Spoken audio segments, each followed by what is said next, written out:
Today I'm going to talk about a game that many people have either forgotten about or they've never even heard of. This is Einhander for the PlayStation 1 from Squaresoft. And this is a game that if you consider yourself a collector or a hardcore gamer, you really need to try it out. Back in the day, the PlayStation 1 days that is, half the fun of owning a PlayStation was all the demos that you got for the system. And demos were awesome. They were loaded with tons of games, they were all free, and they helped you decide what games you want to get in the future. One in particular game I remember on the demos was Einhander, and this game was awesome. Although many people never played this game, the few that did got a real treasure. This is a side-scrolling shooter type, but it's not like your average shooter. It's not like Gradius, it's not like R-Type, it's its own unique game.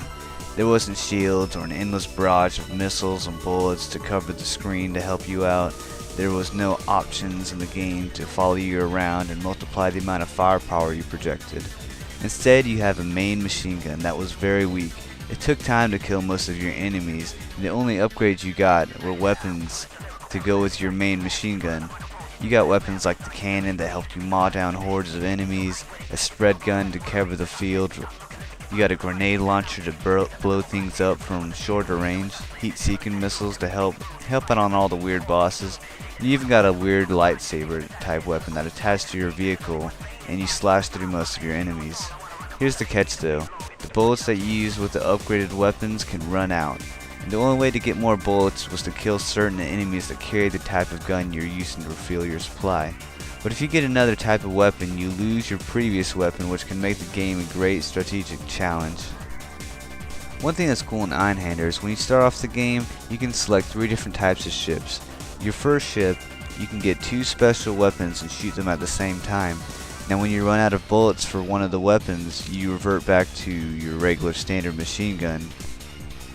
Your second ship can only hold 1 special weapon, but you have double the standard firepower on your machine gun, which is pretty nice if you run out of special bullets a lot. The third ship, you can hold up to 3 special weapons at the same time, but you can only use one of them with your standard machine gun.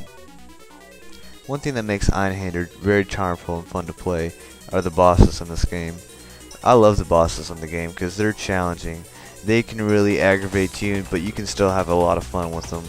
One thing that makes it aggravating is I still to this day will fight a boss and they'll do a new move I've never even known exists because there's so many move sets, there's so many move pools. Depending on the way you kill the boss too will depend on what moves they use. Sometimes you can kill off their head, sometimes their legs, so you never know what to expect with all the bosses. And one thing that people remember about this game was its amazing soundtrack. Every level pumped out these awesome techno songs that would just get you in the mood to maw down some enemy ships. The songs in this game are really worth looking up to even if you don't want to play the game.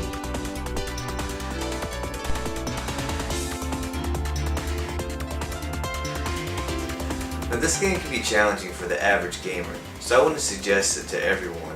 It can be challenging with facing the bosses, so anyone that doesn't like dying a lot, constantly learning boss moves over and over again after deaths, I would not suggest this to you. But if you do like a challenge when you play games and you like rare shooters, I think this would be a great pickup to add to your collection. And if you ever find this at the store or on eBay for really cheap, I suggest you pick it up because it really is a hidden gem.